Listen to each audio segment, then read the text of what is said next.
Untuk memahami mengapa okultisme itu dilarang keras di dalam kekristenan, kita harus memahami terlebih dahulu akar sejarah teologis. Dalam teologi Kristen, asal-usul iblis tidak dapat dilepaskan dari keberadaannya sebagai makhluk ciptaan Allah. Alkitab mencatat, dan dari sinilah yang menjadi cikal bakal sumber dari seluruh okultisme, praktek perdukunan, mantra, penyembahan berhala. Ikatan pada okultisme, sekalipun seseorang aktif beribadah, itu mencerminkan kondisi iman yang tidak tunduk pada otoritas Allah dan sejalan dengan karakter pemberontakan iblis. Artinya engkau tidak taat, engkau tidak setia, dan engkau memberontak terhadap Allah.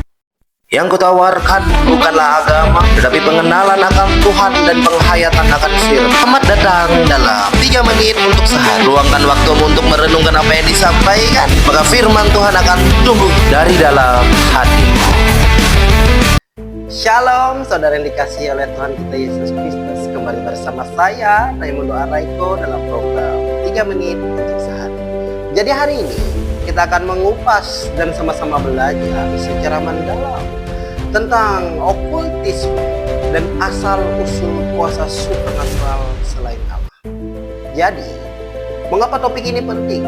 Sebab untuk memahami mengapa okultisme itu dilarang keras di dalam kekristenan, kita harus memahami terlebih dahulu akar sejarah teologis. Dari mana kuasa-kuasa ini berasal dan bagaimana mekanisme pekerjaan iblis di balik semuanya itu. Dalam teologi Kristen, asal-usul iblis tidak dapat dilepaskan dari keberadaannya sebagai makhluk ciptaan Allah. Alkitab mencatat bahwa pada mulanya ia adalah malaikat surgawi yang memiliki kemuliaan dan kedudukan yang sangat tinggi, yang dalam tradisi teologis sering disebut sebagai Lucifer. Namun, kesombongan dan kehendaknya untuk menyamai Allah mendorongnya kepada pemberontakan terhadap surga. Maka kejatuhannya digambarkan dengan sangat jelas di dalam Yesaya 14 ayat 12 sampai 13 yang bersuara demikian. Wah, engkau sudah jatuh dari langit, hai bintang timur, putra fajar. Engkau sudah dipecahkan dan jatuh ke bumi, hai yang mengalahkan bangsa-bangsa. Engkau yang tadinya berkata dalam hatimu, aku hendak naik ke langit, aku hendak mendirikan tahtaku mengatasi bintang-bintang Allah. Aku hendak duduk di atas bukit pertemuan, jauh di sebelah utara. Amin berfirman. Namun, sahabat 3 menit yang dikasihi oleh Tuhan, pemberontakan ini tidak berlangsung sendiri. Kalau kita lihat dalam Wahyu 12 ayat 7-9 mencatat, maka timbullah peperangan di sorga. Mikael dan malaikat-malaikatnya berperang melawan naga itu, dan naga itu dibantu oleh malaikat-malaikatnya. Tapi mereka tidak dapat bertahan, mereka tidak dapat tempat lagi di sorga.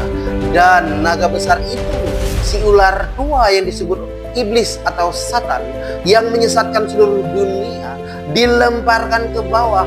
Ia dilemparkan ke bumi bersama-sama dengan malaikat-malaikat.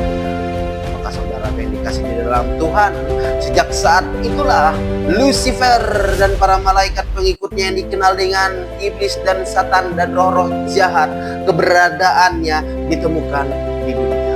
Dan dari sinilah yang menjadi cikal bakal sumber dari seluruh kuasa supranatural yang bekerja di luar otoritas Allah dan melawan otoritas Allah.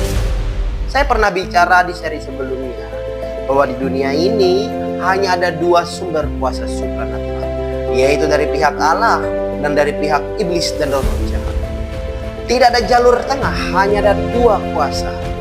Kuasa Tuhan tidak pernah bekerja melalui mantra dan ritual. Jadi kalau ada yang membaca mantra, ada yang memberikan jimat, yang meminta sesajen atau syarat tertentu, sudah pasti itu dari pihak iblis dan roh. Dan Tuhan tidak pernah bekerja melalui tangan dukun. Alkitab dengan jelas menentang orang Kristen yang datang. Bahkan Saul dibinasakan oleh Tuhan karena datang kepada dukun. Oke? Maka secara teologis, setiap kuasa supranatural di dalam praktik okult okultisme bersumber dari Lucifer dan malaikat-malaikatnya yang terakhir. Keterikatan pada okultisme, sekalipun seseorang aktif beribadah, itu mencerminkan kondisi iman yang tidak tunduk kepada otoritas Allah dan sejalan dengan karakter pemberontakan iblis.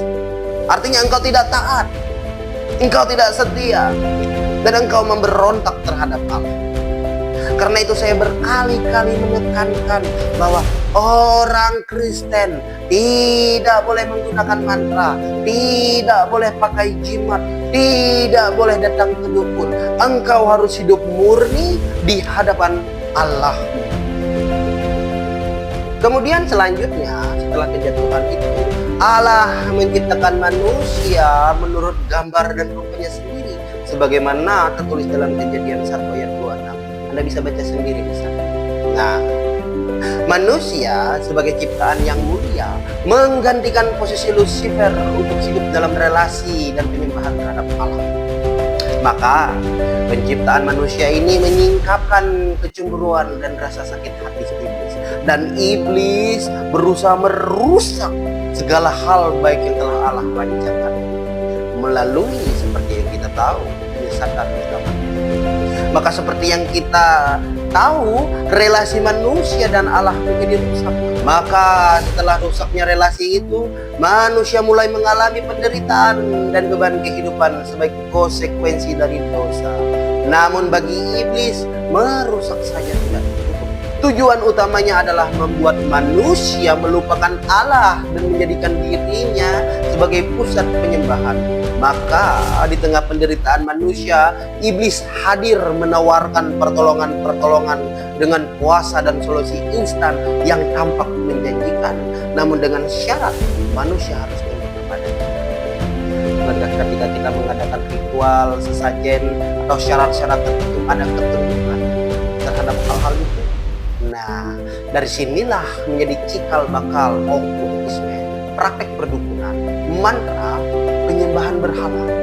Dan pola ini tampak jelas saat iblis mencobai Yesus dalam Matius 4 ayat 9 yang bersuara demikian.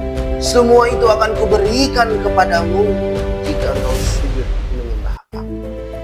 Maka saudara yang dikasihi di dalam Tuhan Yesus Kristus, pertolongan semu inilah yang termanifestasi melalui tanda-tanda ajaib dan pengalaman spiritual palsu.